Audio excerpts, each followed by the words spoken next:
Cek. Silakan dikondisikan suaranya adik-adik. Baiklah. Ke amphitheater beramai-ramai sampai di ampi hari dah malam. Sebelum acara saya mulai, saya awali dengan ucapan salam. Assalamualaikum warahmatullahi wabarakatuh. Waalaikumsalam warahmatullahi wabarakatuh. Baik, selamat malam dan salam ukhuwah untuk kita semuanya. Adik-adik semua, bagaimana kabarnya? Alhamdulillah, luar biasa, Allahu Akbar. Coba sekali lagi, bagaimana kabarnya?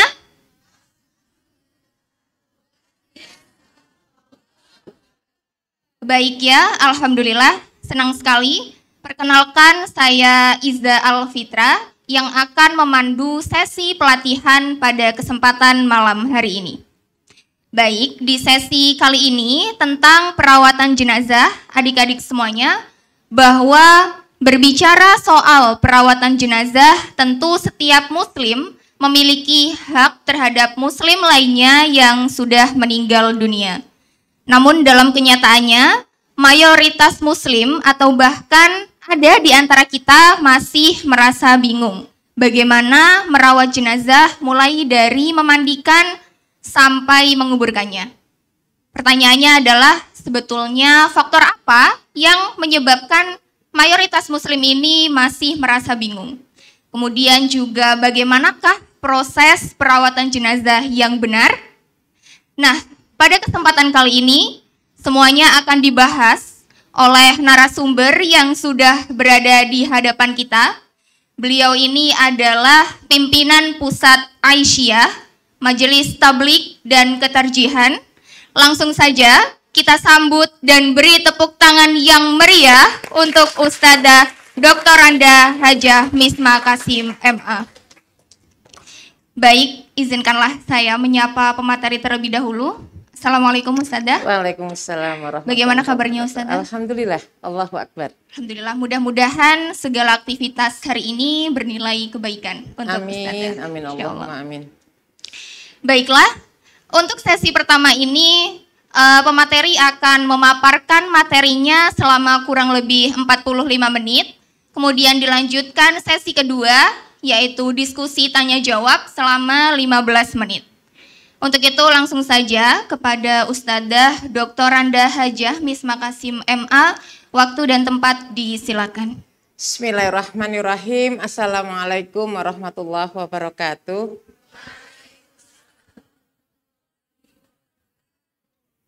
Senang pakai banget ketemu dahlan muda ya.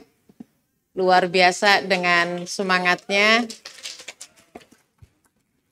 Kebayang gitu ya, saya yang sudah tua gitu, dan berarti penggantinya sekian banyak, itu kan luar biasa. Gugur satu yang menggantikan sekian banyak, ini luar biasa. Itu kesyukuran yang menjadikan semangat kami semuanya untuk mentransfer sikap dan nilai. Semoga dengan kegiatan seperti ini bersambung ya, sambut dengan baik gitu, sehingga terus terjadi proses kaderisasi secara formal maupun non formal. Adik-adik sekalian, kesyukuran kita tentu kita wujudkan dengan bagaimana kita bisa semuanya memanfaatkan kesempatan. Tentu kalau kita bicara kesempatan itu bicara waktu ya. Dan kesehatan tentunya, banyak orang yang punya kesempatan tapi tidak sehat atau sebaliknya kan gitu. Nah, kita memiliki dua-duanya. Alhamdulillah. Yang paling kita bahagiakan malam hari ini, kita punya kesempatan, punya kesehatan, dan bisa berbagi manfaat. Bisa berbagi manfaat. tanggung jawab kita semua bagaimana kita berproses untuk menyempurnakan hakikat kehidupan kita semua yang memang sudah ditentukan oleh Allah sebagai penggantinya, sebagai khalifah, untuk memaknai hidup dan kehidupan ini nilai-nilai universal dari ajaran Islam, termasuk di dalamnya apa yang malam ini akan kita obrolkan. Kesyukuran kita yang kedua, penuntun memperjelas hakikat ajaran Islam itu Nabi kita, Nabi Muhammad Sallallahu Alaihi Wasallam, seorang manusia biasa. Kenapa itu harus kita syukuri? Kalau yang menerjemahkan Al-Quran itu malaikat, kita bingung pastinya. Ya gak sih? Karena kalau malaikat berarti ya apa yang diperintah itu aja, gak punya kreasi untuk mengembangkannya. Tapi kalau manusia karena dia disempurnakan dengan akal pikiran, ada proses pengembangan dari apa yang diperintahkan Allah, sehingga nilai-nilai itu bisa kontekstual ya. Kita berhadapan dengan masalah-masalah yang berkembang, itu bagaimana pada kehidupan ini kita bisa menyelesaikannya dengan sebaik-baiknya. Adik-adik, prinsipnya menyelesaikan kewajiban kita yang hidup terhadap jenazah itu, kalau secara hukum atau dalam fikih itu masuk kategori fikih, kategori fardu kifayah. Ya, masuk kategori fardu kifayah. Yang membedakannya, kalau fardu kifayah berarti satu orang saja dari orang Islam yang mengerjakannya, yang lain sudah gugur hukumnya. Sebenarnya pembagian ini hanya untuk melihat beban tanggung jawab semua mukallaf Islam baligh berakal. Itu endingnya Allah menginginkan semua kita menjadi orang yang bertakwa. Nah, takwa itu sendiri merupakan implementasi dari nilai-nilai keislaman, nilai-nilai keimanan, dan nilai-nilai keikhlasan. Maka jadilah takwa. Makanya Allah memerintahkan kita itu takwa 24 jam. Sampai Allah takut banget kalau kita sampai akhir hayat kita diakhiri dengan tidak dalam keadaan berislam. Nah, untuk itu pembagian tentang fikih dari aspek fardu kifayah dengan fardu ain ini bukan menjadi pemisah ya, tapi tetap menjadi tanggung jawab kita sebagai orang yang beriman. Nah, untuk itu penting kita lihat hakikat kita mempelajari tentang perawatan jenazah ini. Kita tahu bahwa semua orang itu pasti mati. Semua orang pasti meninggal dunia. Pertanyaannya, kalau semua di antara kita bicara bahwa itu adalah bahagian dari fardu kifayah, siapa yang akan menghormati orang yang meninggal? Kalau semuanya bicara itu adalah fardu kifayah. Paling tidak orang terdekat kita. Prinsipnya, kenapa Islam mengajarkan detail kehidupan dari kehidupan manusia lahir sampai meninggal, konsepnya adalah bagaimana nilai-nilai Islam itu memuliakan manusia.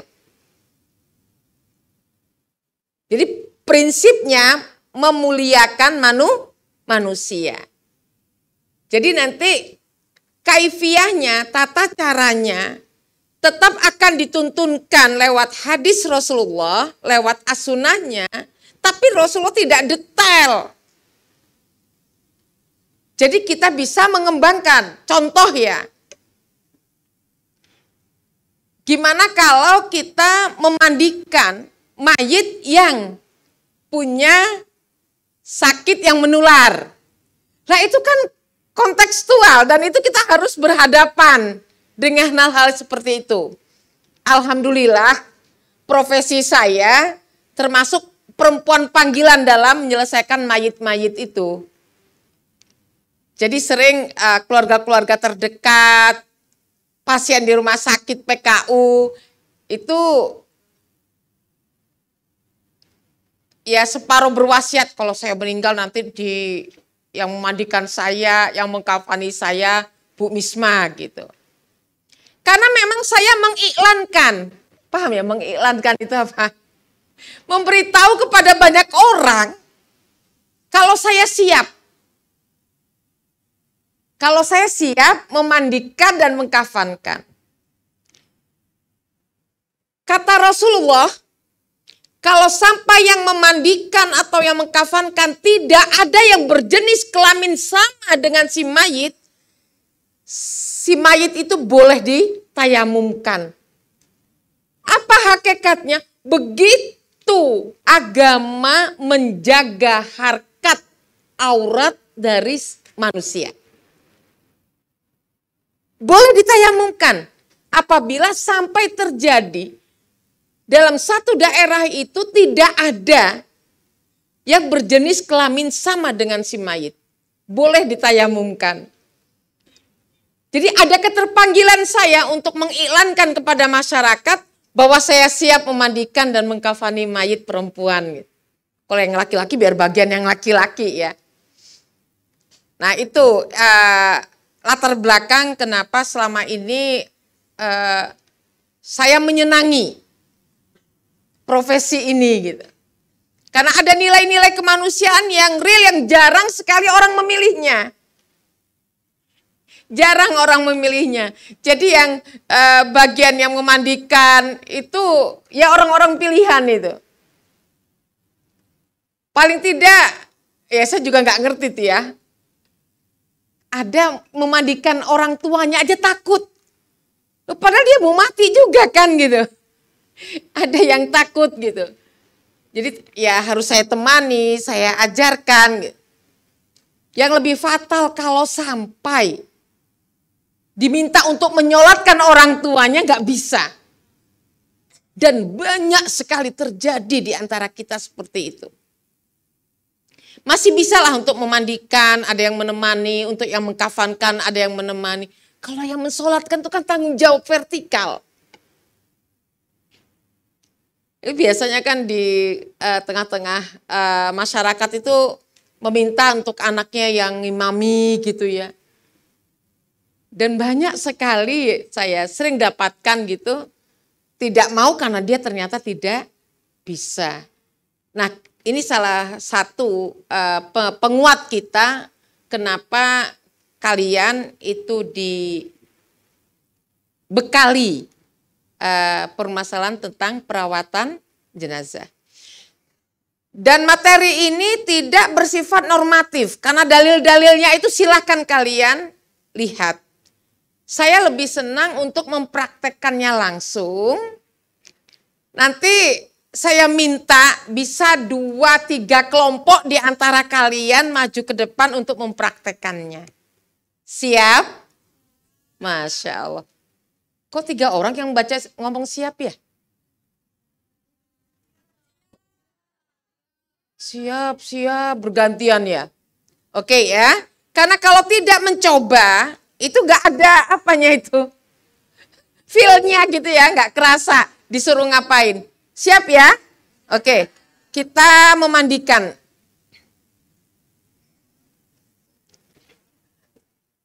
Ini boneka yang saya bawa kan?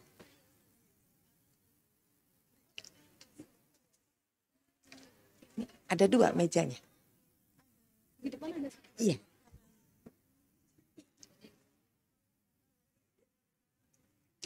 Bisa saya di bawah kan? Di atas. Oh, mintanya di atas. Oke.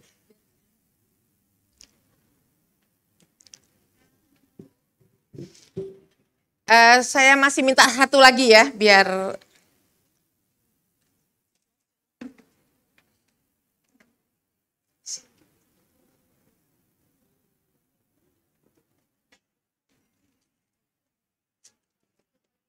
ya. Satu aja. Oke. Biar lebih luwes.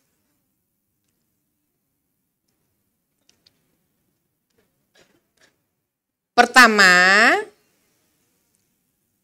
yang perlu menjadi perhatian, tadi hakikat menjaga aurat, ya.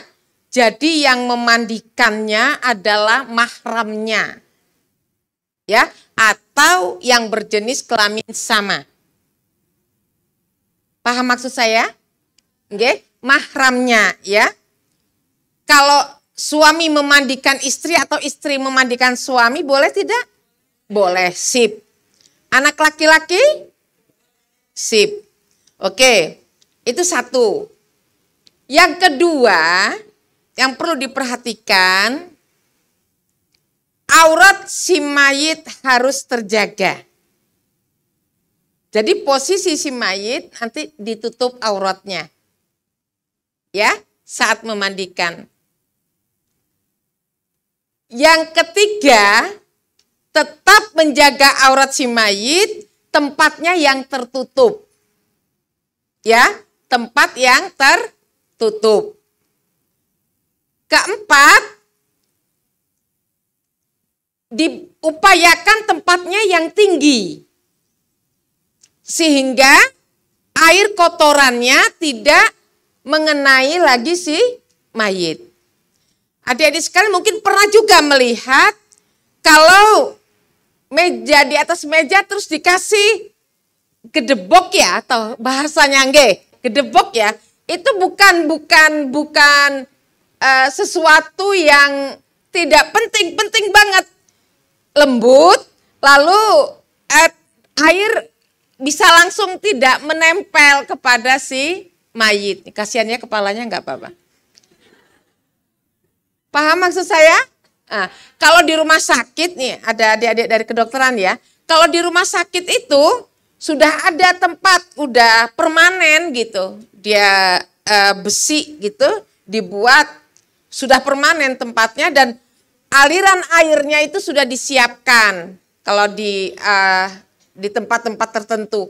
Bahkan saya kalau diminta mengisi di musola atau di masjid, itu selalu saya ingatkan, kenapa tidak ada tempat serambi khusus untuk memandikan mayit? Kenapa Bu Misma? Karena rumah sekarang kecil-kecil, minimalis. Sehingga untuk memandikan mayit itu bingung tempatnya, halaman udah nggak ada. Jadi kalau ada tempat khusus, ya kalau ada di rumah sakit harus ke rumah sakit, kan kasihan. Itu masjid kan banyak ya gitu. Tapi jarang yang terfikirkan untuk itu. Sampai saya minta ada tempat untuk memandikan mayitnya. Tolong masjid-masjid atau musola itu punya perangkat untuk memandikan dan mengkafani. Jadi terpelihara. Karena prinsipnya mayit itu minta disegerakan. Karena kalau dia orang yang baik, dia kan pengen dipertanggungjawabkan secara cepat, begitu juga. Kalau ada dosanya, dia ingin segera diampuni. Jangan nunggu lama-lama. Ya, oke. Itu persiapan pertama terkait dengan aurat si mayit. Sehingga tempat tertutup, tinggi gitu ya, dan yang memandikan adalah mahramnya. Adik-adik sekalian, kita lihat ya. Tadi saya sampaikan kalau tertutup ya kita, ini sementara kain kafannya yang kita jadikan untuk menutup auratnya.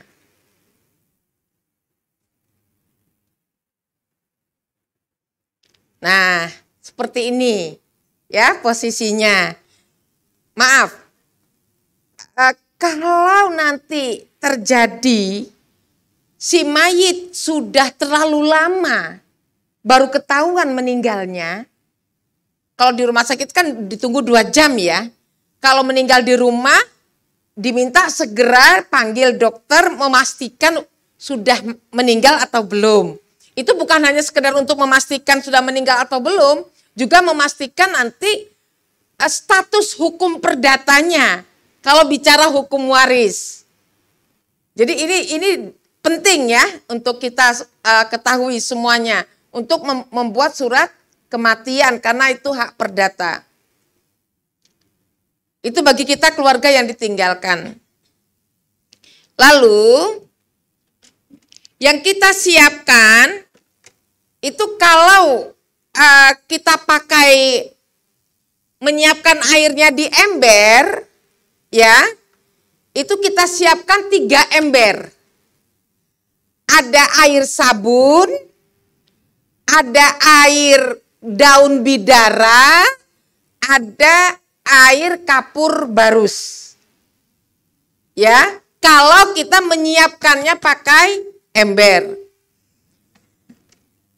Jadi ada sabun, ada daun bidara, ada kapur barus.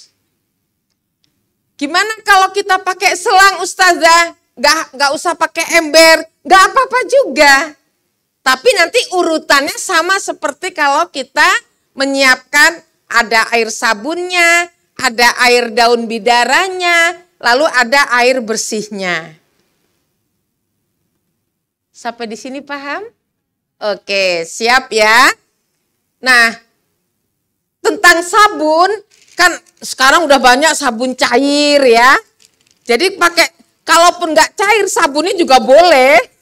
Tidak harus sabun cair gitu. Kalau kita mau pakai sabun batangan juga boleh.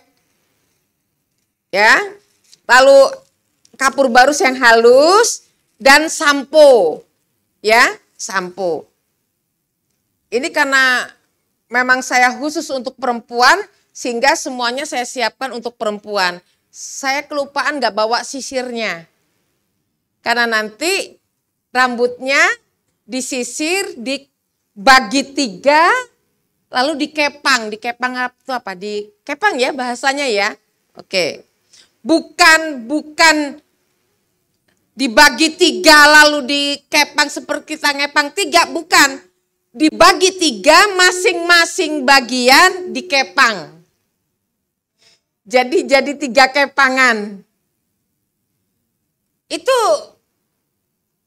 diajarin siapa Ustazah? Nabi kita Rasulullah Shallallahu Alaihi Wasallam. Hadisnya sahih. Kok zaman Nabi udah ada kepang, udah ada kapur barus? Iya. Hadisnya berbunyi seperti itu. Dah ya, ada sisir, ada sabun, ada sampo. Nah, untuk mengantisipasi kebersihan yang memandikan, sebaiknya pakai sarung tangan. Tapi ini nggak ada hadisnya. Ya, nggak ada hadisnya harus pakai sarung tangan gitu. Mengantisipasi dengan banyaknya penyakit yang sekarang yang kadangkala tidak bisa diketahui dengan baik ya virusnya. Lalu yang terkait dengan persiapan juga, kalau si mayit meninggal sudah lama dan kaku posisinya, itu adik-adik bisa nanti merendam handuk ya di air hangat, itu bisa dilap-lapkan, dikompreskan. Insya Allah lemes. Bahkan kemarin ada jamaah dari Kupang konfirmasi ke saya karena si mayat sudah 5 hari. Bengkak gitu kan, otomatis sudah nggak karu-karuan. Gimana Us? Air hangatnya kasih jeruk nipis. Nggak tahu, saya spontan itu. Dapat ilmu dari mana juga saya nggak tahu karena dia by phone ya. Dikasih air jeruk saya bilang gitu. Karena pikiran saya asam, cuka, kalau cuka ya kalau ada. Kalau jeruk kan rata-rata mudah didapatkan gitu. Udah, alhamdulillah. Lembut ya, bisa diupayakan. Oke? Karena itu dia ketemu dengan budaya, keluarganya bertahan tidak boleh dimandikan dulu. Dia bertemu dengan budaya. Tidak apa-apa, itu dinamika di tengah-tengah masyarakat kita. Oke. Terakhir, terkait dengan persiapan juga. Kalau si mayit mempunyai alat-alat yang menempel di luar tubuh, tapi masuk dari bahagian tubuh, misalnya gigi palsu, ya. Kalau mungkin itu diambil. Tapi kalau tidak mungkin, nggak usah dipaksakan. Ya, tidak usah dipaksakan. Kan ada yang tertanam ya, termasuk maaf, spiral ya, tidak harus dirogoh, dioperasi, diambil gitu ya. Apa itu untuk HD itu apa hadikat ya, di pen untuk nyuci darah itu ya, tidak usah dipaksakan kalau memang tidak bisa diambil. Jadi yang mungkin saja. Sampai di sini ada yang mau tanya? Sampai di sini ada yang mau tanya? Ya oke, gimana Mbak? Mix.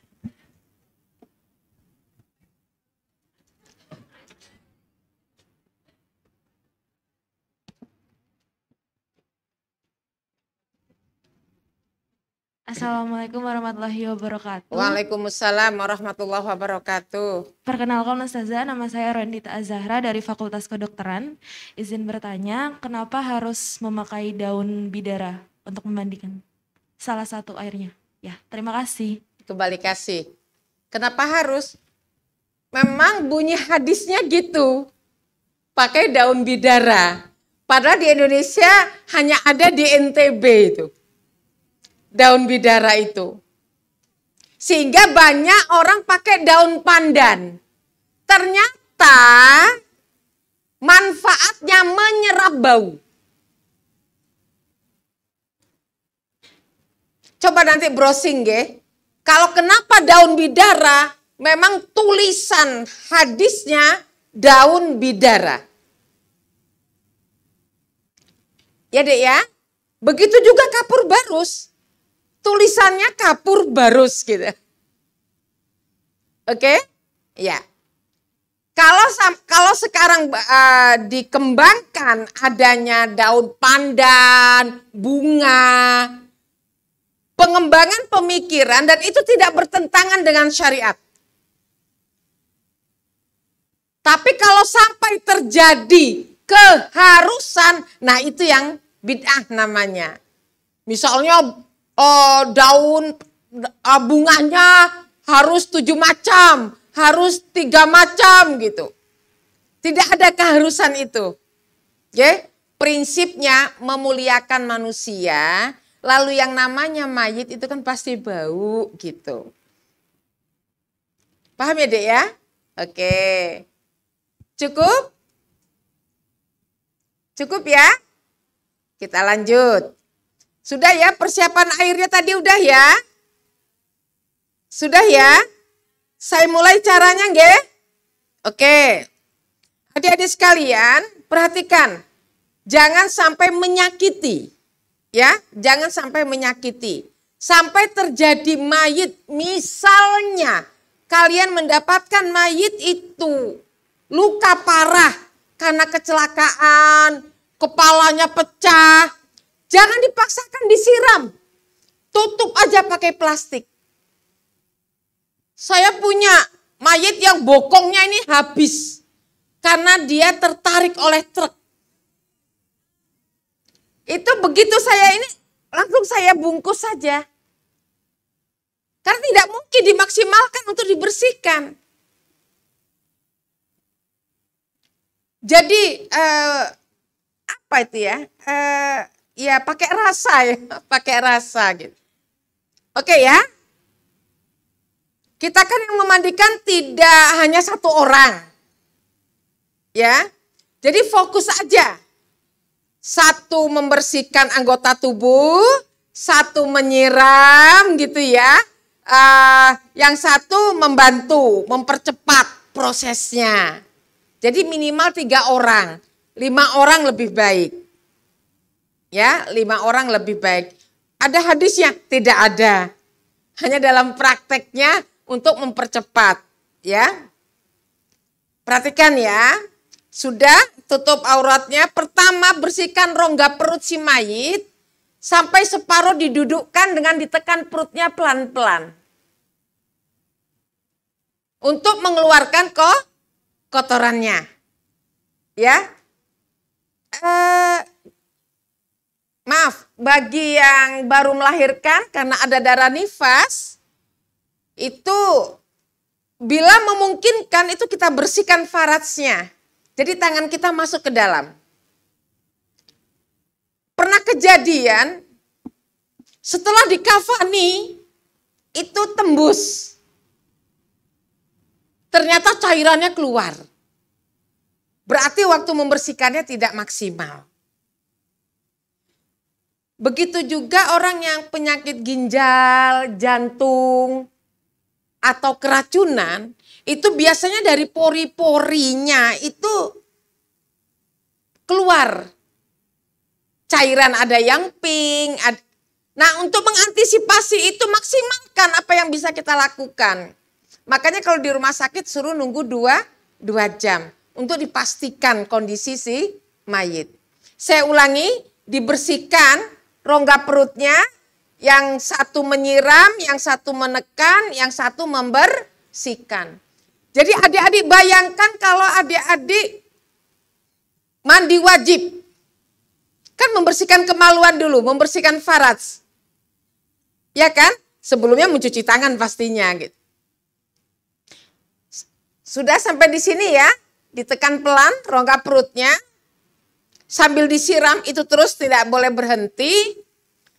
Setelah itu yang kedua adik-adik sekalian, disiram lagi, siramannya ganjil ya, dengan air sabun, ya, dengan air sabun itu didahulukan anggota wudhu sebelah kanan.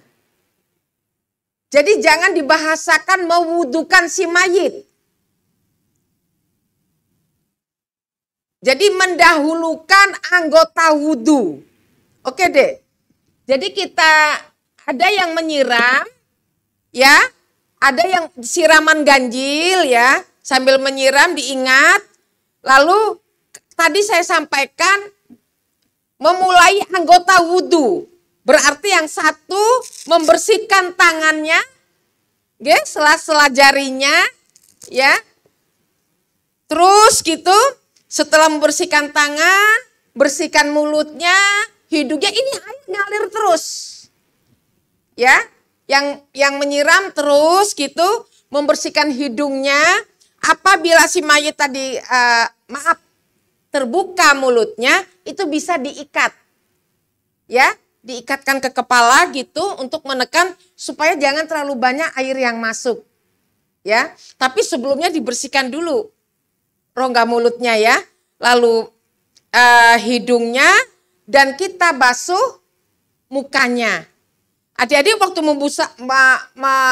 membasuh muka, ini bersihkan matanya ya. Kalau laki-laki tentu janggut ya. Lalu tangan ya sampai anggota wudhu ya, anggota wudhu diingat. Tangan sampai siku-siku, mengusap kepala. Sambil mengusap kepala, ya, itu langsung dikasih sampo nggak masalah, ya. Sambil dikasih sampo nggak masalah. Ini kan airnya air sabun deh, jadi langsung bersih, langsung dibersihkan bagian-bagian tertentu. Sampai akhirnya membersihkan kaki, anggota wudhu, ya. Nah, setelah itu si mayit dihadapkan ke kiri untuk dibersihkan punggung sebelah kanannya. Gini ya, ini kan kanan si mayit ya. Nah, sambil disiram, digosok-gosok bagian punggung yang sebelah kanan. Bisa dibayangkan ya, siap bergantian dihadapkan ke kanan untuk dibersihkan punggung yang sebelah kiri. Setelah itu baru kita siram dengan air daun bidara atau air bunga tadi ya. Terakhir kita, setelah air sabun tadi kita siram dengan air daun bidara lalu dengan air kapur barus. Terakhir dengan air kapur barus. Adik-adik sekalian, kalau kapur barusnya tadi ya yang tidak kita siapkan lewat ember, kapur barus ini terakhir kita siram di badannya setelah bersih, itu juga tidak apa-apa. Jadi ini kondisional ya, kondisional. Mau dicampur di air boleh, ditaburkan di badan setelah bersih dengan siraman air terakhir tadi, sudah tidak ada lagi sabunnya, lalu dikasih kapur barus juga boleh. Sampai di sini masih bisa diikuti? Hai, masih bisa diikuti? Oke. Selesai kita memandikan ini si mayit, barulah kita keringkan dengan handuk ya. Tetap kain basahan tetap kita tutup. Untuk bagian kepala kita keringkan, lalu kita sisir. Tadi kita bagi 3 dan setiap bagian kita kepang. Kalau rambutnya panjang. Kalau rambutnya pendek ya enggak usah. Cuma disisir aja. Ya, kalau rambutnya pendek cuma disisir saja. Kalau ada rontok rambutnya dibuang aja. Kan ada sebagian di tengah-tengah masyarakat itu diambil rontokannya nanti dimasukkan, ditaruhkan di kepalanya. Ada yang seperti itu. Wah, itu pengaruh budaya yang bertentangan dengan syariat. Ya, bertentangan dengan syariat. Oke. Setelah kering, berarti kita ganti pakaian yang basah ini, posisi si mayit tetap sudah ditutup. Jadi mengeringkannya itu di tempat mandinya. Jangan dipindah lagi dengan kayak tempat kafan gitu ya 3 kali, kasihan. Capek kedinginan mayitnya nanti. Ya. Jadi dikeringkan semua gitu, sudah kering. Nah, tentu sebelum kita menyiapkan tempat mandi, kita juga sudah menyiapkan tempat untuk mengkafaninya. Kalau untuk mengkafani boleh di lantai, di atas tikar gitu boleh. Ya, tapi kalau memandikan mengantisipasi air jangan sampai nanti mengotori lagi. Sudah kering si mayit dalam posisi yang sudah bersih. Sekarang baru kita belajar bagaimana cara mengkafaninya. Sampai di sini tentang memandikan ada yang mau bertanya?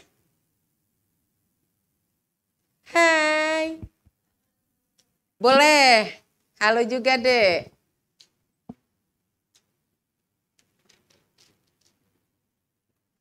Baik, bismillahirrahmanirrahim. Assalamualaikum warahmatullahi wabarakatuh. Waalaikumsalam warahmatullahi wabarakatuh. Izin bertanya, Ustadzah. Tadi seperti apa yang dikatakan Ustadzah bahwa setiap menyiram mayit itu jumlahnya ganjil. Apakah ada jumlah tertentu untuk menyiramnya ataukah tidak? Terima kasih. Kembali kasih, Dek. Prinsipnya tidak ada sih, Dek. Tapi kan tuntunannya kita itu jangan sampai berlebih-lebihan dalam melakukan sesuatu, gitu. Jadi tidak ada bilangan. Yang penting apa yang kita lakukan itu terhitung ganjil gitu aja, Dek. Nggak ada ketentuannya. Kalau ganjil itu sampai 21 juga tetap ganjil. Nggih. Makanya fokus gitu untuk membersihkan dengan hitungan ganjil. Ya? Oke. Masih ada? Oke.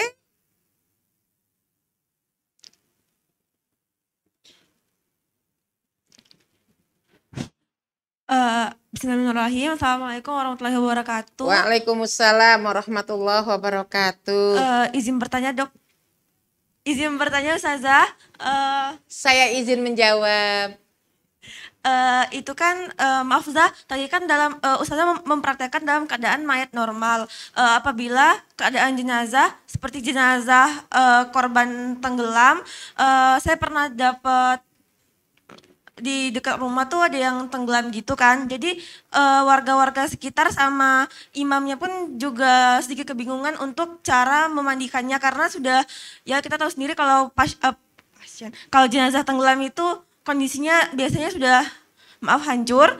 Itu bagaimana ya Za? Apakah tadi kan kalau misalkan kepalanya ada luka, ada itu bisa ditutup pakai plastik. Tapi kalau untuk yang tenggelam gimana ya Za? Itu yang pertama. Terus yang kedua, tadi itu aku mau nanya untuk yang wanita yang rambutnya itu dikepang saat dalam keadaan sebelum mengeringkan badan atau kepang dulu atau gimana? Terima kasih ya Za. Assalamualaikum warahmatullahi wabarakatuh. Waalaikumsalam warahmatullahi wabarakatuh. Oke, kalau yang tenggelam tadi saya sampaikan sebisanya ya. Artinya dalam kondisi yang memungkinkan gitu ya. Kita bisa lakukan untuk mensucikannya. Gitu ya, Dek ya. Bahkan kemarin saya punya pasien yang sudah diamputasi kakinya. Ternyata tanpa banyak orang tidak tahu kalau sama anaknya kakinya disimpan. Gitu. Sehingga waktu saya memandikan, mau saya kafani, terus ada anaknya yang menyimpan kakinya itu. Bun, ibu kaki ibu saya simpan. Oh gitu. Jadi sekarang maunya gimana? Padahal ini sudah saya kafani. Dimasukkan aja Bun. Oh iya nggak apa-apa. Jadi jangan sampai kita menyakitkan ya ahli warisnya gitu. Ya udah nggak apa-apa. Padahal nggak kita masukkan juga nggak masalah gitu ya. Tapi ya itu kita lakukan aja. Jadi sangat-sangat kondisional gitu. Dan disitulah kita bermain untuk bisa melakukan yang terbaik.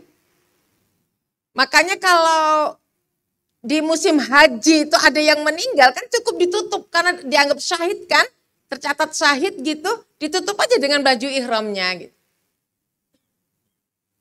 Gitu ya, jadi yang memungkinkan. Maaf Zah, berarti kalau kayak gitu untuk orang yang tenggelam bisa kita anggap syahid juga gak? Ditutup aja, tidak perlu dimandikan? Enggak apa-apa, ditutup. Apakah harus dengan bajunya atau bajunya dilepas dahulu? Kondisional ya. Jadi kalau memungkinkan itu bisa, maaf kalau udah terlalu lama kan lembek banget itu ya, gitu ya badannya ya gitu. Itu kalau kita pegang malah nanti kan, maaf jadi fitnah nanti gitu ya. Ya langsung dibungkus saja, bahkan kalau si mayit akan kita bawa jauh gitu, itu si mayit kita kafani dulu dengan plastik juga boleh. Untuk mengantisipasi tidak memberi warna lain terhadap kain kafannya yang itu nanti akan menjadikan cerita yang berkepanjangan dan itu mengganggu ahli warisnya gitu. Ya Dek ya, pokoknya prinsipnya kita memuliakan manusia. Itu prinsipnya. Ya, oke. Masih ada?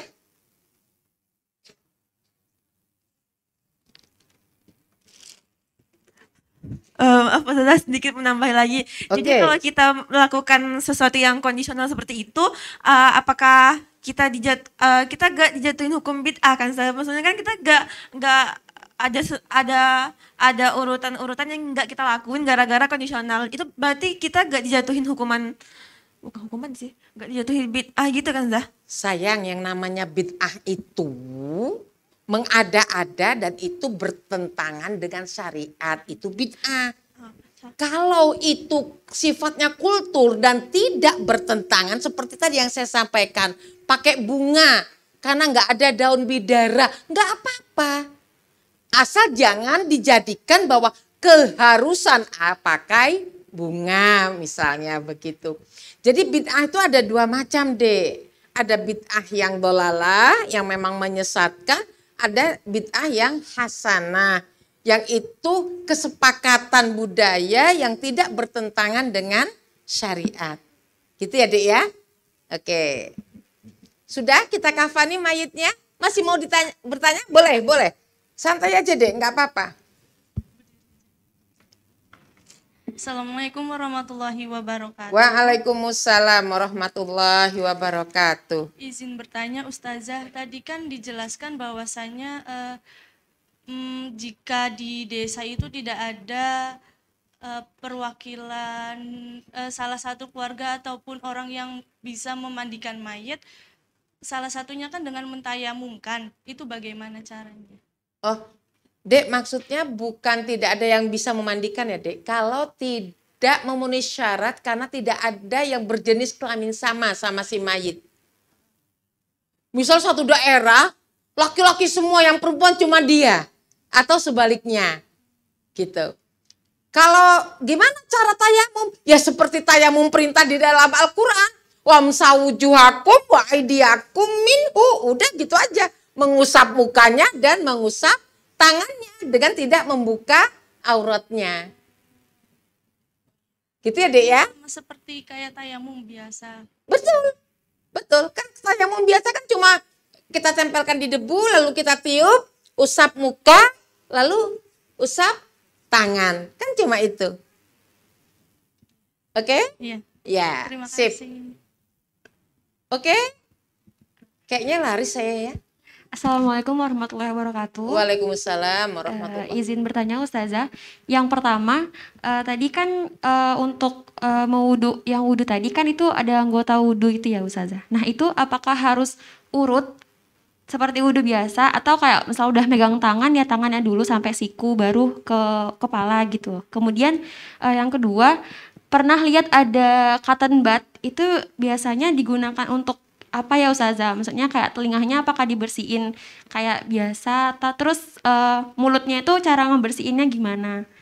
Kemudian pertanyaan selanjutnya, tadi kan kalau ada jenazah yang kakinya misalnya diamputasi tapi udah dikafani, nah itu kakinya kalau mau dimasukin digabungin lagi itu apakah harus dimandikan juga atau nggak usah? Gitu Ustazah, terima kasih. Ya, kembali kasih. Jadi Dek, sampai saya lupa pertanyaannya. Enggak apa-apa, saya coba ya. Pertama tentang Anggota wudu tadi. anggota wudhu itu urut. Seperti kita kalau mandi wajib itu loh Dek. Berwudulah kamu seperti wudhu kamu kalau hendak sholat. Gitu. Jadi harus urut. Ya tentu kalau kita berwudu kan mendahulukan anggota yang sebelah kanan. Tuh ya. Lalu yang kedua tentang tadi saya cerita amputasi, kondisional Dek. Kalau kita terakhirnya baru tahu ya sudah tinggal kita sempurnakan aja di kafannya. Tapi kalau tidak ya kita kan nggak mungkin mau dimandikan sementara ini terputus kan tidak mungkin. Ya sudah kita bersihkan aja gitu. Karena disimpan waktu itu juga dalam posisi bersih, dibungkus plastik sama dia ya. Kebetulan anaknya itu dokter ya, jadi sudah memperkirakan bahwa ibunya itu akan meninggal gitu. Tapi kok ya itu mungkin rasa sayang lah, saya husnudon aja gitu. Lalu yang ketiga tadi? Yang ada cotton bud terus Oh cara bersihin. betul. Itu budaya Dek, itu budaya saking ingin memaksimalkan. Bahkan ada untuk membersihkan kuku itu pakai ini gigi apa? Pembersih cungkil gigi itu loh. Dongkrak gigi kalau kita habis makan itu. Itu sengaja benar. Yang mau memandikan itu menyiapkan itu untuk membersihkan kukunya, lalu membersihkan. Saya pikir itu berlebihan. Tapi kalau itu sudah menjadi budaya, jangan dilarang. Karena tidak bertentangan, tidak apa-apa. Ya, tapi kalau kita sebagai komandonya, ya jangan kita adakan hal-hal yang seperti itu. Nanti kan budaya itu lama-lama mengikis. Oh ternyata nggak penting. Persis deh, saya kemarin ngisi pelatihan, itu juga pertanyaan-pertanyaan, bahkan air mandi itu dikasih uang. Nah, itu kan udah mubadir. Sudah mubadir sifatnya dan itu langsung kita sampaikan. Tapi kalau masih bisa kita tolerir kayak seperti tadi bunga, saya pikir tidak apa-apa gitu. Ya Dek ya, itu memaksimalkan. Tapi kenapa kita perlu mempelajari ini dengan baik? Supaya kita jangan sampai melakukannya karena turun-temurun. Sementara kita tidak bisa mempertanggungjawabkan alasannya. Itulah pentingnya kita belajar seperti ini. Paling tidak untuk keluarga-keluarga terdekat kita. Lama-kelamaan tradisi-tradisi yang tidak bisa dipertanggungjawabkan itu kan nanti akan hilang dengan sendirinya. Gitu ya? Oke. Cukup untuk, masih ada? Oke. Mau nanya kalau misalnya buat, kan tadi kan dijelaskan kalau misalnya wudhu terus digosok yang bagian belakang. Nah untuk bagian depan selain anggota wudhu itu bagaimana membersihkannya gitu? Iya. Sudah, itu terima kasih. Kembali kasih Dek. Jangan dibayangkan waktu kita memandikan itu satu persatu nyiram tangannya, lalu nyiram tangan kirinya, enggak. Jadi tetap kita lakukan aja seluruh tubuh gitu ya. Seluruh tubuh kita yang bagian membersihkannya, yang satu bagian menyiramkan. Nah, bagian membersihkan itu kita membersihkan anggota wudhunya gitu maksudnya, Dek. Ya, biasanya yang menyiram 2 orang. Nanti itu kita ini dulu musyawarah dulu gimana caranya tim itu bisa melakukan dengan sebaik-baiknya, ya. Sama seperti depan berarti sudah selesai, baru kita miringkan kiri kanannya, ya. Oke. Terima kasih. Kita lanjut ya. Kita lanjut ya. Oke. Sekarang untuk mengkafani si mayit. Kafan untuk mayit perempuan itu 5 helai. Perhatikan 5 helai. Itu terdiri dari 2 kain pembungkus. Saya pakai bahasa kain pembungkus. Setiap helai itu kalau dimungkinkan, nggak apa-apa sayang, nggak apa-apa.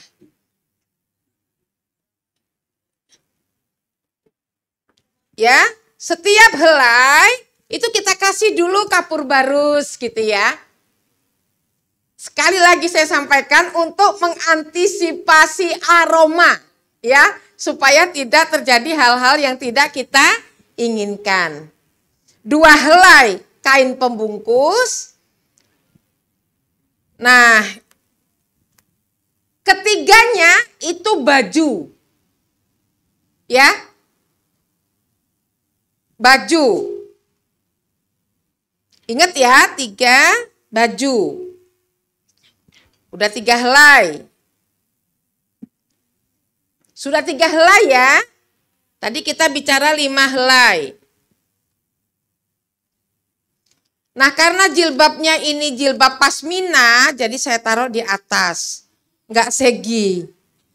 Ini sebelum jilbab ada kain sarung. Jadi sudah 4. Sudah 4 helai.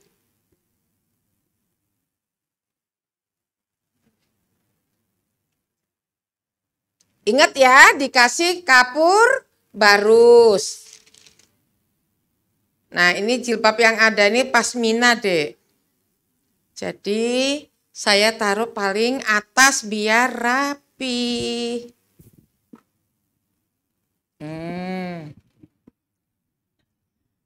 Ada aksesoris yang lain. Ini sudah berapa? Sudah 5. 2 helai pembungkus, baju, kain sarung, dan jilbab. Ini nanti dicek hadisnya. Betul-betul 5 ini tertulis bajunya, tertulis jilbabnya ya. Bukan karena kita model fashion gitu, enggak. Ada aksesoris lain untuk, oh maaf, seharusnya tadi yang pertama kain, pertama adalah talinya disusun 7.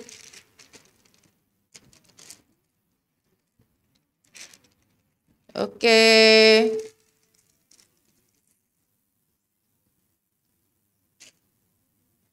Nah, ini yang agak sensitif akan saya sampaikan. Ada pakai celana dalam, Dek. Kalau bayi itu kayak popok itu loh. Ya. Nah, ini nanti dibuat segi atau kalau sekarang kan ada Pampers. Itu sekali lagi untuk mengantisipasi cairan yang keluar dari rongga perutnya. Ya, lebih praktis pakai Pampers ya, lebih praktis. Kalau insya Allah kalau tidak ada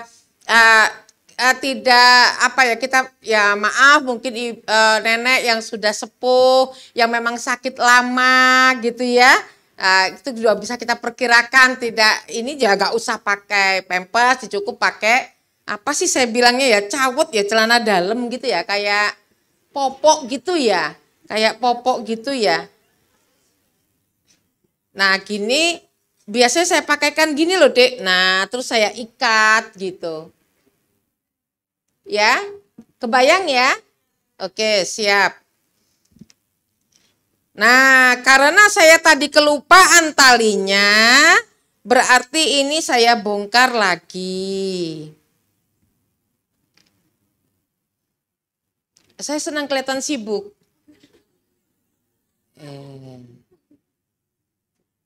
7 tali ya, 7 tali, pertama di pocong atas, kepala, kebayang ntar malam ya. Kalian tuh seharusnya takutnya sama yang hidup. Kalau yang mati udah gak bisa ngelawan. Saya juga heran, saya kelas 2 sanawiyah memandikan mayit ayah saya. Udah itu sampai sekarang jadi suka. Ada kepuasan. Kami 11 bersaudara, waktu ditinggal ibu, kalau ditinggal ayah kami masih lengkap 11, ditinggal ibu kami tinggal ber9. Akhirnya 5 orang yang memangku, 4 orang yang memandikan. Jadi boleh dipangku Ustazah? Boleh. Ya dalam konteks kasih sayang ya. Tidak ada keharusan harus dipangku gitu, enggak ada ya. Karena anak-anaknya. Kalau bayi saya pangku. Ini sengaja saya jadikan 2 gini panjang untuk di lengan, ini kan lebih besar. Ini leher. Lalu setelah leher, pinggul deh. Setelah tangan, perut ya, pinggul. Setelah pinggul, betis. Setelah betis, mata kaki, baru ujung kaki. 1, 2, 3, 4, 5, 6, 7.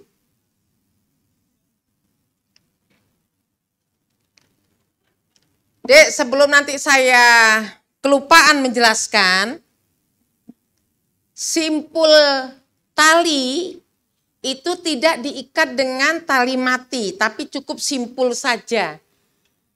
Dan itu ikatannya di sebelah kiri si mayit. Ya, ikatannya itu ada di sebelah kiri si mayit. Karena apa? Nanti si mayit waktu dimasukkan ke liang lahat, itu kan perempuan-perempuan nggak boleh ya sampai ke kuburan.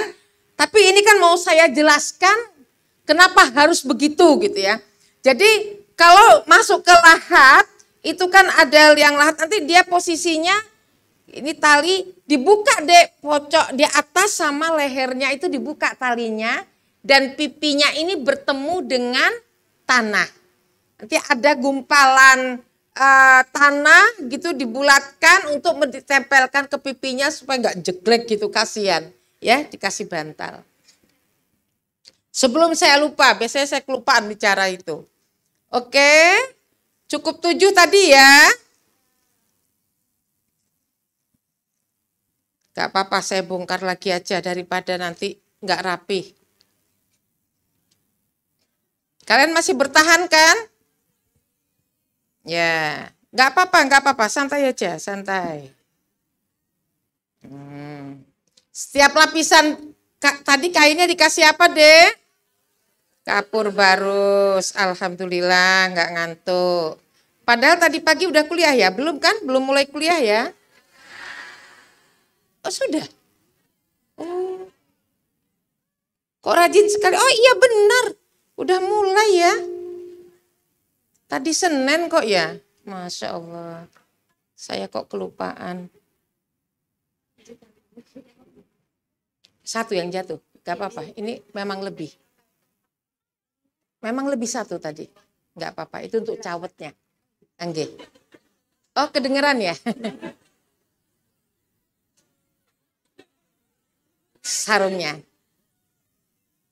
Ustazah kalian sudah bisa semua. Kemarin siapa ngasih pelatihannya? Saya juga. Oh Masya Allah. Seharusnya nggak usah manggil saya tadi. Ustazahnya aja. Melingkar.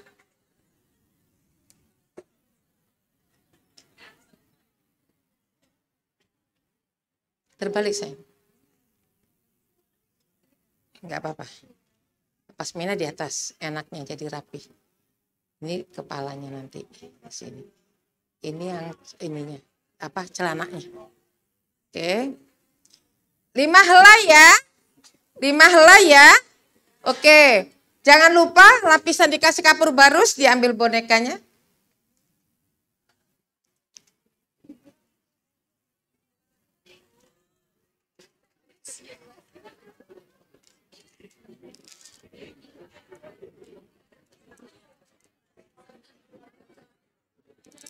Dek maaf ya, ini gotong mayitnya nggak sempurna ya. Terus tetap dalam keadaan tertutup ya.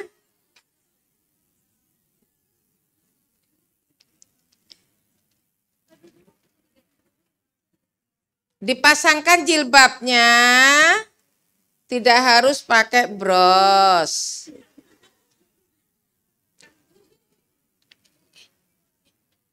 Ini modelnya pakai jilbab kayak saya aja.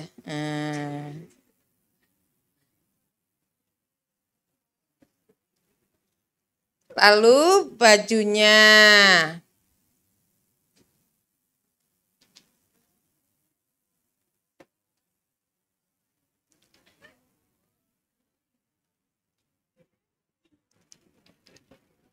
Ini cawetnya.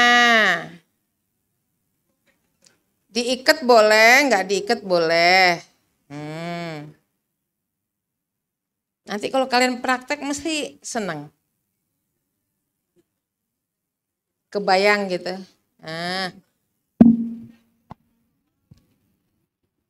Lalu yang ketiga, ini maaf kain sarungnya kurang naik ke atas. Tidak bisa saya perkirakan tadi. Iya. Iya, naik lagi, sip. Dek, dari kanan ke kiri. Begitu juga pembungkusnya ya, Dek.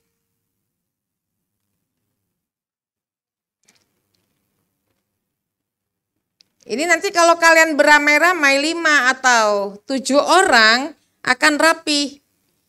Ini sengaja saya mencoba sendiri gitu, enggak rapi supaya kalian nanti bisa lebih rapi. Kalau saya udah rapi nanti kalian nggak bisa rapi.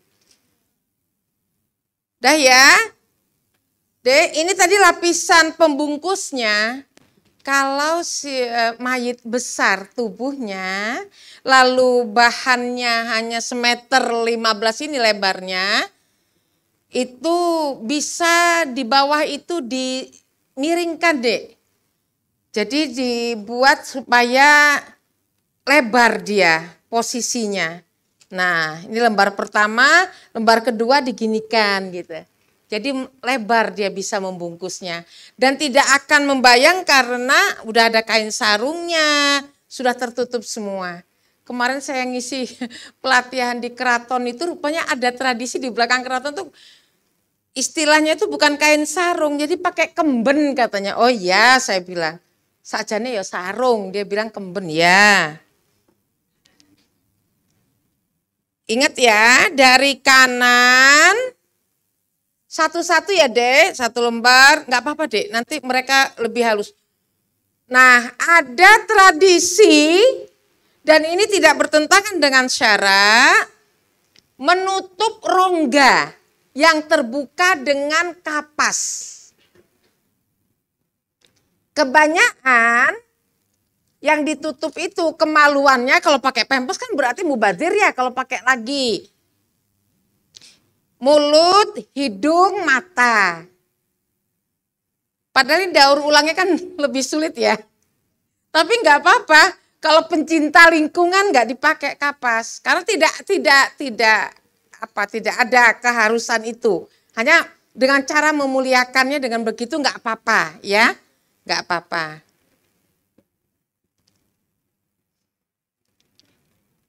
Oke, terakhir, pembungkus yang terakhir. Nah, oh ini tadi 2 belum ya? Oke, satu lembar ya. Nah, ini yang tadi saya maksudkan, simpulnya di sebelah kiri.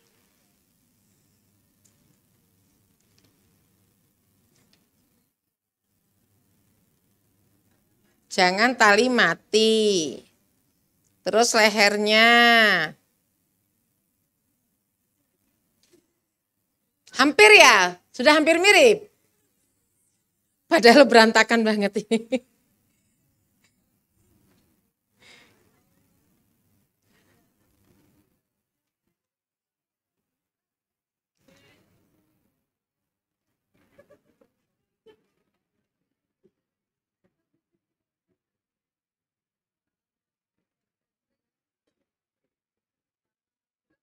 Pinggul.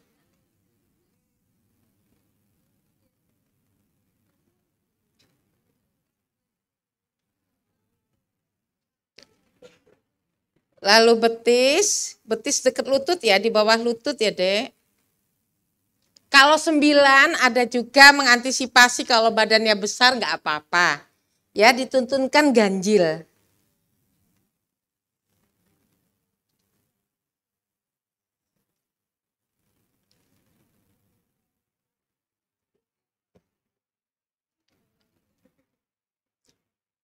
Nah ini selesai Dek 7. Itu nanti kalau kalian praktek akan saya tunjukkan bagaimana bisa rapih. Kalau ini tidak rapih. Nah itu karena saya sendiri kan ya, nanti kalau kalian bersama-sama, lalu nanti kan di liang lahat seperti ini Dek. Di liang lahat seperti ini, lalu ini yang dibuka. Kepala ini sama lehernya dan pipi ini bertemu dengan tanah. 3 atau 5 yang diganjel. Gitu. Posisinya seperti ini. Baru dikasih papan penutup, baru dikumpul dengan tanah. Oke. Sampai di sini langsung aja praktek. Nggak usah ditanya lagi. Ya. Jadi kapas, ya alhamdulillah konteksnya memuliakan. Untuk ditutup pakai kapas, lalu ini kapur barus. Dek saya sampai pernah kehabisan kapur barus pakai kopi Dek. Memahami bahwa bagaimana supaya aroma ini tidak tercium. Jadi kapur barusnya sebagai syarat sedikit saja karena memang tengah malam harus dibawa keluar kota. Ya udah bahagian ini saya kasih kopi. Kan lebih ini baunya. Dah, sekarang persiapan. Yang mau maju 5 apa 7 dulu yuk. Saya berharap ada 2 kelompok lah paling tidak. Masih ada waktunya kan Ustazah? Insya Allah masih. Ustazah. Berapa menit lagi? 15 menit cukup Ustazah. Oh cukup. Cukup. Baik. Silahkan 5 atau 7 orang ya Ustazah? Ya, tapi 2 kelompok ya. 1 7 kelompok dulu. orang. 1 kelompok 7 orang berarti ada 14 orang. Iya. Silakan boleh langsung Dalam. maju, berdiri. Berdiri dan Oh sekali 2 gitu. Oh boleh. Nggih. Boleh. Yang di sana di meja itu aja benar. Gak apa-apa ya. 14 yang bisa langsung ini. ayo 1, 2, 3, 4, 5, 6, 7 oke. Loh 1, 2, 3, 4, 5, 6, 7 ini sisa 2. 1, 2, 14 loh.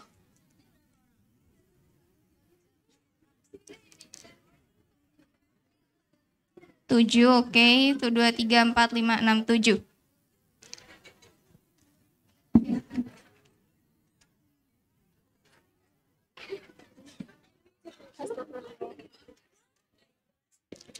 Ya silakan.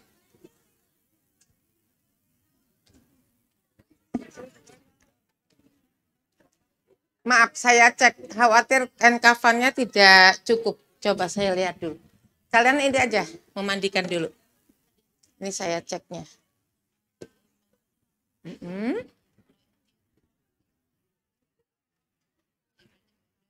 Kan.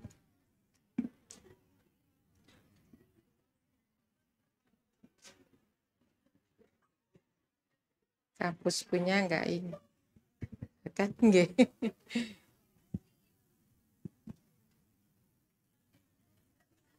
Nah ini pakai untuk penutup mayitnya dulu aja dek. Penutup mayitnya. Ini baju. Ini bisa untuk dipakaikan jilbab. Enggak kok. Jilbab dek enggak apa-apa. Oke. Terus ini kain pembungkus ya, 2 ya. Oh boleh. Boleh 2. Kain sarungnya 1 dek.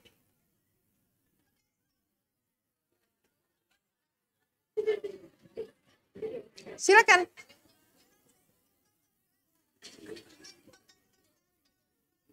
Ya udah bisa, nggak apa-apa. Ini disimpan biar mereka nggak bingung. Masukkan di talinya, biarin aja nggak apa-apa.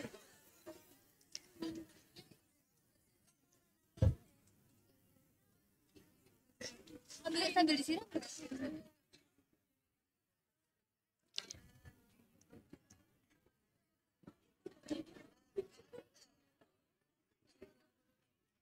Jangan berantem ya. Nanti mayitnya bangun. Ditutup dulu.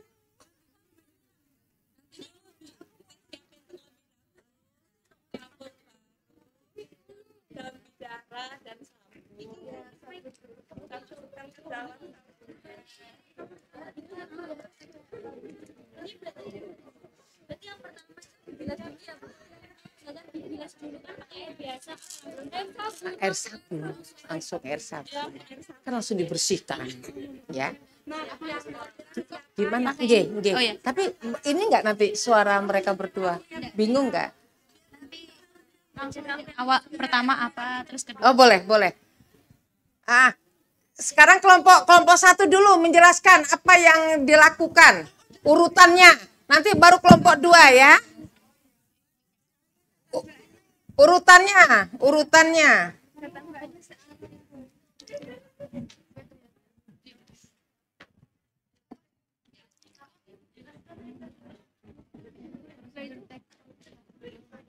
Mulai kelompok 1. Oke, jadi pertama-tama kita siapkan dulu barang-barang yang bakalan dipakai buat memandikan jenazahnya. Jadi udah siap dulu barangnya, dan kalau bisa nanti setelah memandikan langsung kita untuk mengkafani jenazahnya, barang-barangnya juga sudah disiapkan. Lalu setelah itu jenazahnya kita letakkan di tempat yang tinggi, dan kalau bisa diganjel di bawahnya, jadi kayak airnya biar bisa langsung ngalir. Ya, dan najisnya juga nggak kena ke mayitnya. Lalu setelah itu jenazahnya kita letakkan dan diberi kain penutup atau basahannya. Jadi untuk menjaga auratnya agar tetap tertutup. Yang perlu disiapkan adalah yang pertama 3 ember, jika menggunakan ember, yang pertama untuk sabun, yang kedua untuk daun bidara, dan yang ketiga itu untuk kapur barus, air kapur barus. Tapi untuk kapur barus ini kondisional, boleh dicampur menggunakan air ataupun juga boleh yang bubuknya langsung itu, yang langsung ditaburkan. Baiklah, kita lanjut ke memandikan jenazahnya. Yang pertama itu kan mayatnya ditutupi dengan kain basahan. Lalu setelah itu kain apa sih namanya? Ya, kain ininya gitu loh. Terus setelah itu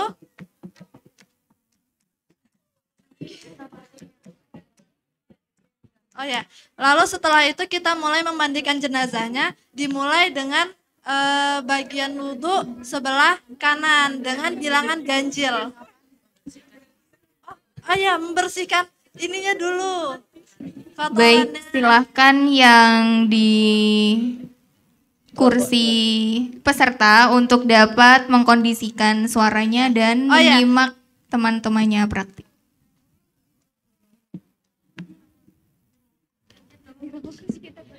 Baik, setelah itu kita siram terlebih dahulu anggota wudhu yang sebelah kanan. Iya, bukan bersihnya. Terus disiram dulu, disiram. Jadi ada yang kuat yang bersih. Oh ya, jadi kan kita memandikan mayit itu kan tidak sendiri, jadi dibagi-bagi. Ada yang membersihkan anggota wudhu dan ada yang membersihkan bagian dalam perut mayit. Oh enggak, saya. Ada yang menyiram juga. Interupsi. Itu langkah bukan sekalian. Jadi yang pertama justru membersihkan rongga perut dan kemaluannya, itu satu langkah. Baru langkah kedua memulai mandi dengan anggota wudhu bagian sebelah kanan. Ya, bukan berbarengan, itu langkah tahapan.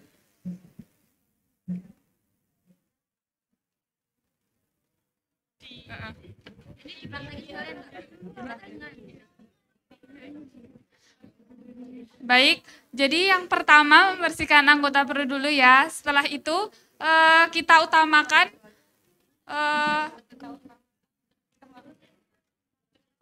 perutnya ditekan agar agar memaksimalkan kotoran yang di dalam perut keluar dan cairan najis juga keluar sambil disiram.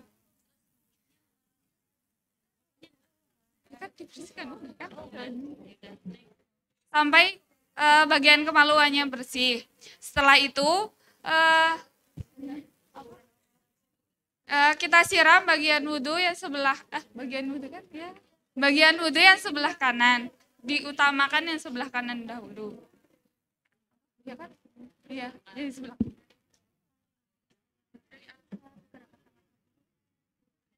Sesuai urutan jika kita berwudu.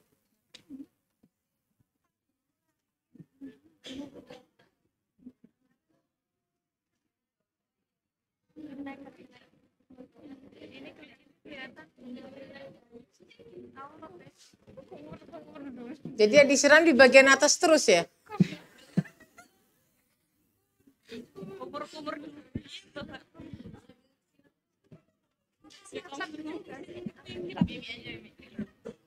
Lalu setelah bagian tangannya kita cuci, baru lanjut bagian mulutnya dulu. Seperti kumur-kumur, mulutnya langsung kita bersihkan. Lalu setelah itu bagian hidungnya, lalu lanjut ke wajah dulu. Jadi wajahnya kita siram pakai air sabunnya. Sambil itu kayak nyambi jagi, walaupun kita membersihkan bagian wudhu, tapi kita juga tetap membersihkan juga yang lainnya, menyiram-nyiram juga gitu kan. Tapi ingat dengan bilangan yang ganjil, jadi hitungannya harus ganjil, jadi yang nyiram itu harus ngitung. Nah, lalu setelah wajahnya disiram 3 kali, lanjut ke bagian tangan yang kanan.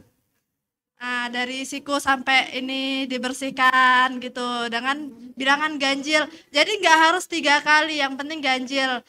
Sekondisional bagaimana mayitnya. Lalu lanjut yang ininya juga kirinya. Baru setelah tangan lanjut lagi ke bagian rambutnya, ya kan? Ya, rambut. Waktu rambut ini kita bisa langsung nyampoinnya, disampoin rambutnya gitu kan. Langsung dibasah-basahin. Ya, terus langsung setelah diiniin kasih sampo. Dan untuk sabun dan samponya itu bebas, maksudnya kayak menyesuaikan kondisional.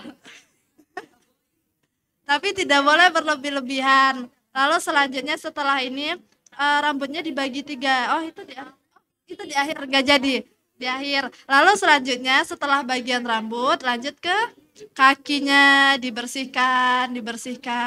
Bagian kanan dulu disiram dengan bilangan yang ganjil.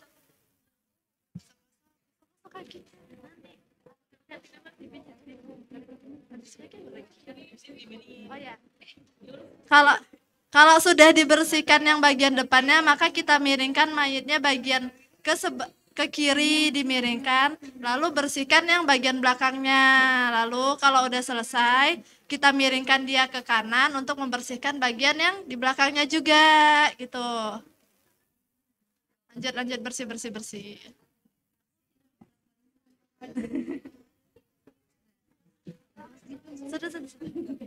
Nah, jika sudah disiram dengan air sabun, maka lanjutkan dengan air daun bidaranya, disiram dengan bilangannya ganjil juga ya, Ustazah. Lalu setelah itu, setelah disiram dengan air daun bidara, dilanjutkan dengan air kapur barus. Tapi seperti yang dikatakan tadi, bebas kondisional. Boleh dengan yang bubuknya gitu atau yang itulah. Nah, atau juga dengan kapur barus yang dicampur air lalu disiram. Setelah disiram, baru setelah itu mayitnya kita keringkan dengan handuk yang bersih. Nah, lalu untuk bagian rambutnya setelah dikeringkan itu bagiannya dibagi 3. Lalu rambutnya dibagi 3 bagian dan dikepang per masing-masing bagian. Jadi kayak 1, 2, 3. Jadi bukan 3 dijadiin 1. Per masing-masing bagian rambutnya dikepang. Jika rambutnya pendek maka hanya disisir saja. Setelah rambutnya dikepang, maka kita pindahkan mayatnya untuk dikafani. Nah, sekarang giliran kelompok 2 untuk menjelaskan, kelompok 1 mempersiapkan kain kafannya. Kelompok 1 mempersiapkan kain kafannya. Nanti kita lihat sudah jadi. Rapi. Ya, sekarang kelompok 2 silakan. Baik, cek. Iya, kita mandi. Bismillah, kita akan mencoba menjelaskan bagaimana tata cara memandikan jenazah. Saya yang akan dibantu dengan teman-teman saya. Yang pertama yaitu jenazah ditempatkan di tempat pemandian, yaitu tempat yang tinggi agar air yang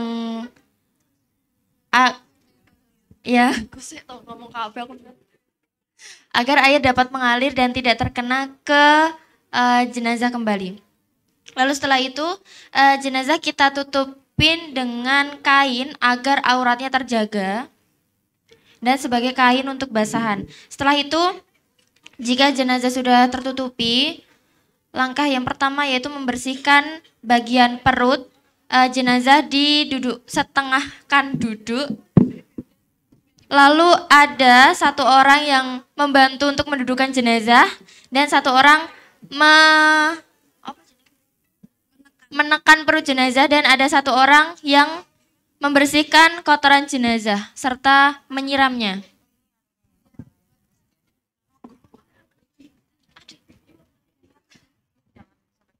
Di setengah dudukan, Mbak. Nah.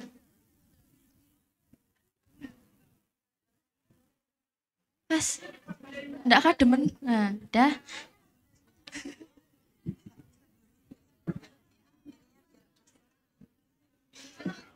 Sudah bersih, Mbak?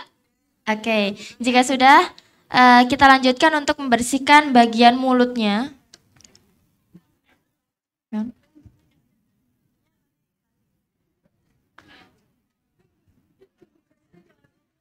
Oke, setelah itu, oh ya, yang pertama tadi ada 3 ember. Ember yang pertama itu berisi air dengan sabun, yang kedua daun bidara, dan yang ketiga yaitu kapur barus.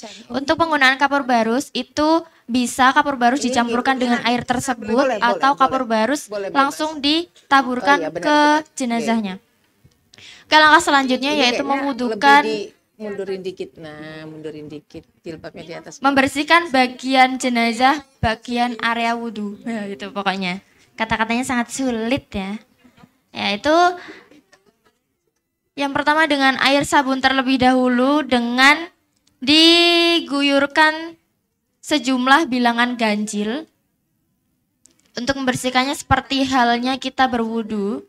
Iya, bagian kanan terlebih dahulu ya teman-teman. Kanannya mana, Mbak? Mbak, orang guyang-guyu kan loh. Dalam posisi tertutup dulu toh. Tadi masih ada alas. Yang lihat nggak apa-apa. Ya kan ada kepentingan ya, ada kepentingan. Makanya mahramnya. Sudah, Mbak? Auratnya, Mbak? Sudah? Jika sudah, sebelah kiri. Enggak, sudah ada ininya. Sama dengan bilangan tinggi ganjil. Badan si mayit 1,5 meter lah sekitar ya. Jangan lupa bagian mata dan hidung dibersihkan. Tinggi si mayit. Oke, selanjutnya dimiringkan sebelah kanan. Punggung sebelah kanan jenazah dibersihkan, digosok-gosok menggunakan air sabun.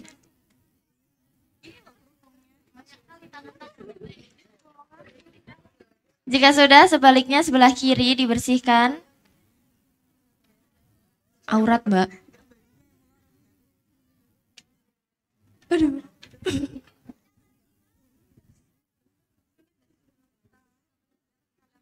Jangan lupa dibersihkan sampai kaki juga. Apa jenengnya? Ruas-ruasnya. Masih ada. Sudah? Masih ada sarungnya tadi. Sarungnya itu. Setelah semuanya sudah bersih, diguyur dengan air daun yang berisi daun bidara. Kayak pakai popok bayi itu loh, Dek. Nah. Dengan jumlah ganjil. Oke, jika sudah semuanya, yang terakhir yaitu dengan air kapur barus. Metodenya apa? Air kapur barus atau kapur barusnya yang dikasih tali ya, Dek. Air kapur barus ya? Oke, air kapur barus disiram. Sejumlah ganjil juga. Bisa 3 kali, bisa 5 kali. Jangan 9 kali. Kademen. Oke, jika sudah. Enggak juga sih. 1 lembar. Kita bisa mulai mengkafankannya. Memindahkan jenazah. Aja. Oh iya, panjang gitu. Dikeringkan dulu. Iya. Dan rambutnya Tidak jangan lupa dibagi 3 tidak bagian. apa-apa, Setiap ya. bagiannya dikepang. Enggak apa-apa. Makanya bisa diganti dengan pempes itu. Sudah kawan-kawan? Dikeringkan? Ini bajunya di dalam, jadi biar rapi. Tidak masuk angin. Biar rapi. Nah, setelah itu jenazah kita pindahkan ke tempat yang kering Itu dulu, agar yang kita kanan. mengkafankannya.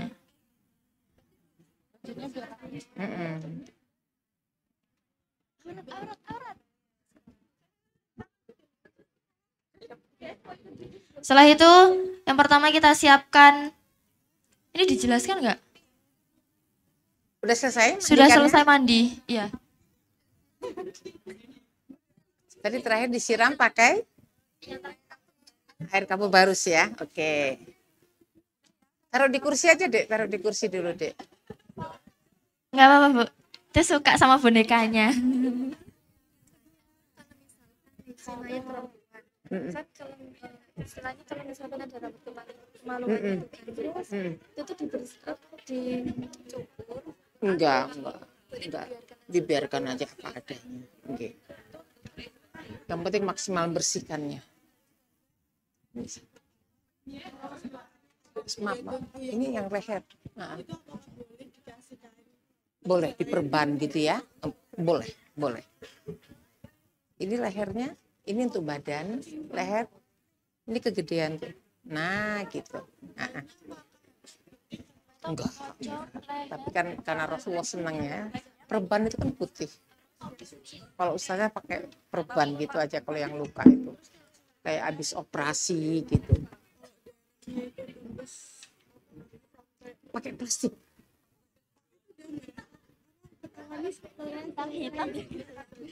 Makanya ada orang dikasih tikar tuh loh, Dek, kasih tikar pandan. Pernah nggak kalian lihat? Itu juga mengantisipasi itu. Jadi orang-orang terdahulu nggak apa-apa, nggak usah.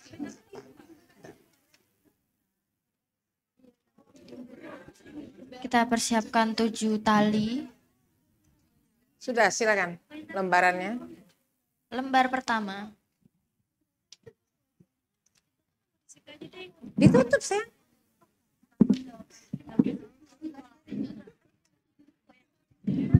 Lembar pertama yaitu sebagai pembungkus. Oh ya, 2 lembar sekaligus. Ini mana? Langsung kita bentangkan sebagai pembungkusnya. Enggak apa-apa. Untuk kainnya itu saja pakai kanan-kanan terus kiri-kiri. Karena jenazahnya kurus, jadi Kanan, tidak perlu disilangkan. kiri.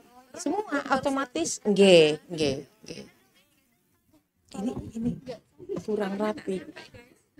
Enggak, nah gini ya, Dek ya. Kalau untuk merapihkan, kamu pegang yang pojok sana, ini ada yang pegang pojok sini gitu. Itu sampai kita lakukan tarik. Sampai seperti itu supaya rapih kenceng gitu loh, Dek. Jadi enggak kesannya enggak ini. Nah ini bisa kita seperti ini. Enggak apa-apa kita lakukan gini, kan rapih. Jangan kasar-kasar. Dibagi 2 itu Ini kalau kan di bawah ya tadi ya, Dek ya. karena takutnya kan nanti kain kafannya enggak Terus leher, Dek. overload. Leher. 2 lembar sudah terbentangkan. Setelah itu kurang panjang. bajunya Kakinya terlebih kepanjangan pasti ya. Kakinya.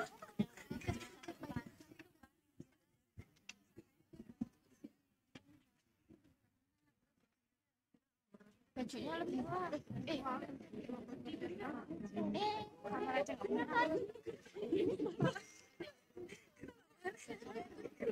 Ini udah terlanjur. Apa? Ini dalam-dalam gimana?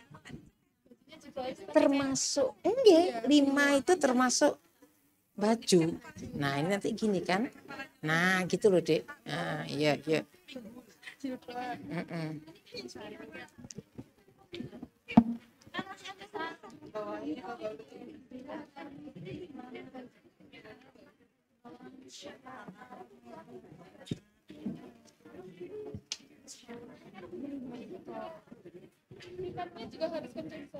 Kenceng dan tidak tali mati ya.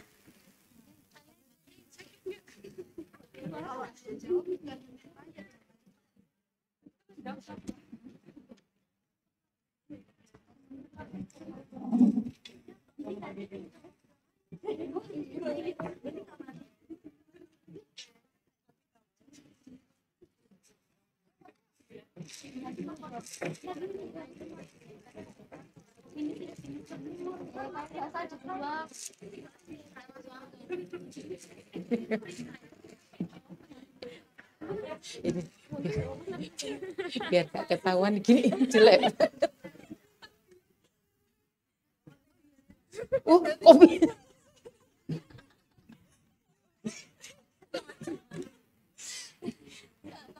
Ya dikasih kapas itu telinganya dikasih apa? Telinga, muka biasanya gitu, matanya biasanya dikasih gitu kan ya, nutupin bukan nggak wajib ya, apa ya itu memuliakan aja gitu kan. Dek, itu dibayangkan bahwa nanti rongga itu apa, serangga di tanah itu masuk gitu loh. Iya, mulut, telinga, kapur barus. Ya ada juga yang ngasih. Sebenarnya kan nggak logis toh dikasih gitu tuh ya gitu.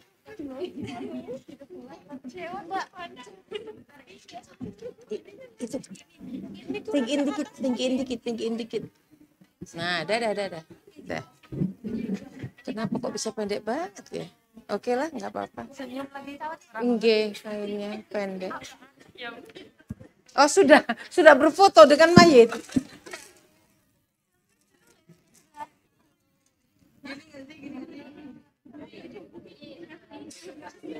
Maaf, sayang tadi kurang berarti kain sarung ya.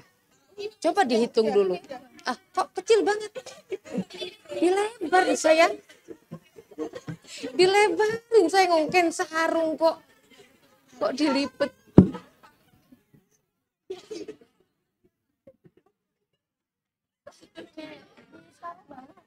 Iya di bawah disarungi kayak kita kain pembungkus.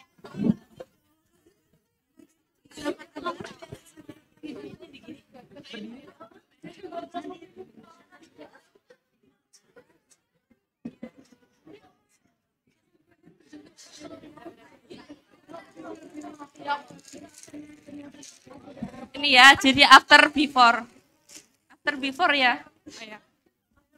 After before after.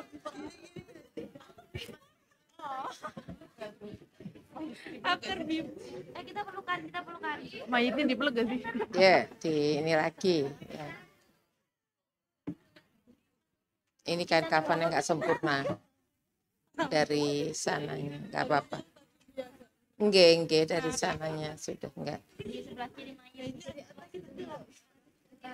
Enggak apa-apa sih, enggak apa-apa, bebas aja. Nah, yang prinsip ini posisi simpulnya di sebelah kiri. Yuk kita tarik dikit ya sebelum di ini supaya ini ke bagian kepalanya.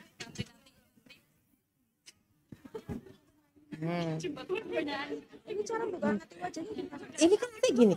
Nah, dibuka talinya terus ini dibuka gitu. Udah cantik ini ya? Ini mau mati loh.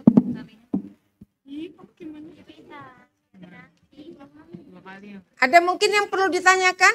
Yang nggak praktek di belakang? Cukup? Cukup, udah ngantuk, boleh. Mic-nya mana mic?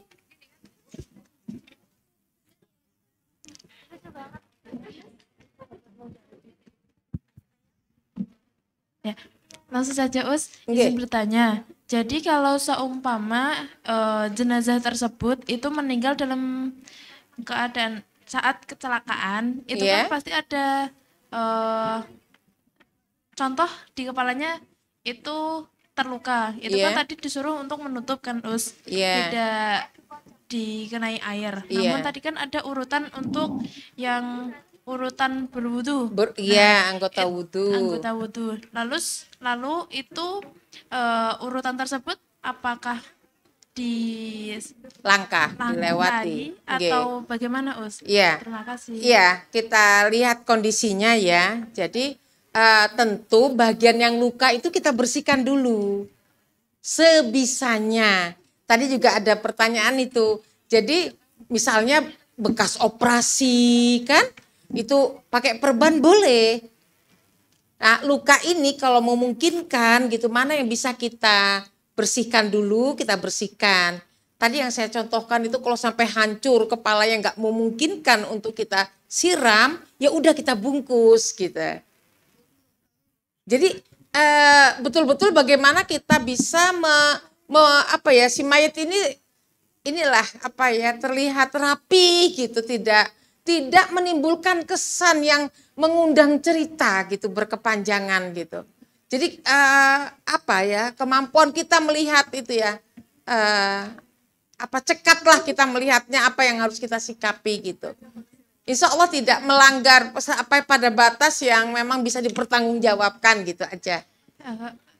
Bertanya kembali, berarti untuk urutan wudhunya itu hanya di skip di bagian yang luka tersebut atau seluruhnya itu di skip? Iya. Bagiannya saja ya, Us? Iya. Ya. Oke, sudah selesai mayitnya, tinggal dikubur. Ini juga boleh dilihat mana yang paling cantik mayitnya. Tepuk tangan buat semua deh. Alhamdulillah ya, 2 mayit malam ini terselesaikan dengan baik gitu ya. Walaupun pakai ribut juga sih tadi ya, mayitnya keburu kedinginan tadi ya. Udah di ruangannya dingin gitu ya. Tambah ribut juga. Ini kebetulan yang satu kain kafannya kurang panjang. Dan kalau ini kepanjangan gitu. Tapi udah disiasati jadi kelihatan rapi gitu. Oke, terima kasih adik-adik sekalian. Mudah-mudahan ilmu yang kita dapatkan malam ini bermanfaat untuk diri kita maupun untuk orang lain. Dan orang-orang sekitar kita tentunya ya. Oke, mohon maaf apabila ada hal-hal yang kurang pas dengan keterbatasan ilmu yang saya punya. Mudah-mudahan kalian nanti bisa menyempurnakannya dengan baik. Dan kita harapan ilmu ini tidak sebatas ini, betul-betul kalian bisa mempraktekkannya ya. Ini kan tingkat kepedulian ya, tingkat kepedulian gitu. Bila perlu kalian sampaikan kepada orang-orang masyarakat sekitar bahwa kalian siap untuk membantulah dalam bahasa yang enak. Karena biasa di daerah-daerah tuh sudah ada orang-orang tertentu yang memang tim gitu ya. Tapi kebanyakan itu mereka tidak memahami. Hanya karena modal keberanian terus turun-temurun gitu. Sehingga melakukan itu nggak dengan hati, hanya dengan profesinya. Nah makanya itu tadi saya ceritakan, saya punya keinginan gitu, saya sampaikan ke orang kalau saya siap memandikan mayit, saya siap mengkafani gitu. Tapi kalau kalian mungkin karena masih muda ya, dengan bahasa bisa saya bantu Bu gitu, mana gitu. Jadi bisa dengan cara yang baik untuk supaya jangan terjadi hal-hal yang tidak seharusnya terjadi, tidak begitu yang dituntunkan karena itu bersifat turun-temurun akhirnya seperti itu. Kemarin saya melatih itu justru tim-tim yang biasa memandikan mayit. Ternyata banyak juga mereka yang merasa, oh iya ya seharusnya begini, ternyata mau dikoreksi tergantung cara kita gitu ya. Oke, terima kasih. Kalau tidak ada yang perlu direspon lagi, sekali lagi saya mohon maaf, mudah-mudahan ilmu ini bermanfaat untuk kita semua. Saya akhiri, billahi taufik wal hidayah, nasrun minallah wa fathun qarib. Wa basirul mu'minin. Assalamualaikum warahmatullahi wabarakatuh. Terima kasih. Boleh dibuka. Tolong dibantu dibuka, dipisah ya. Oke, saya kembalikan. Membawa acara.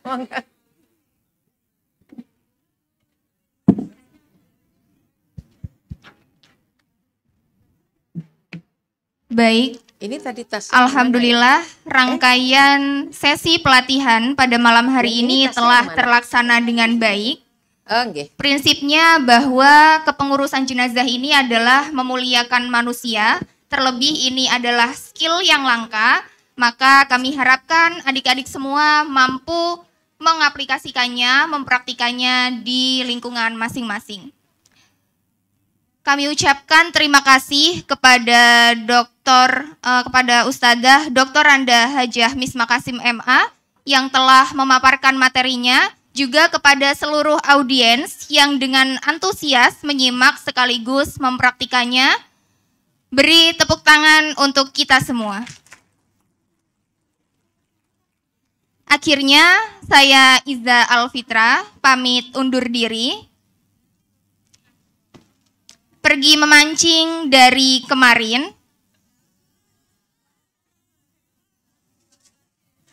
Mohon maaf, saya ulang. Pergi ke kota menjual bonsai, pohonnya tumbuh cuma sejengkal.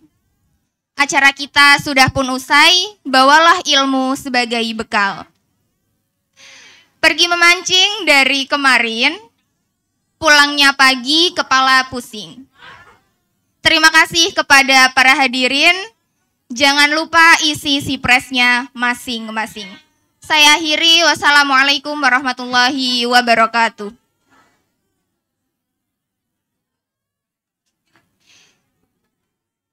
Baik, silakan segera di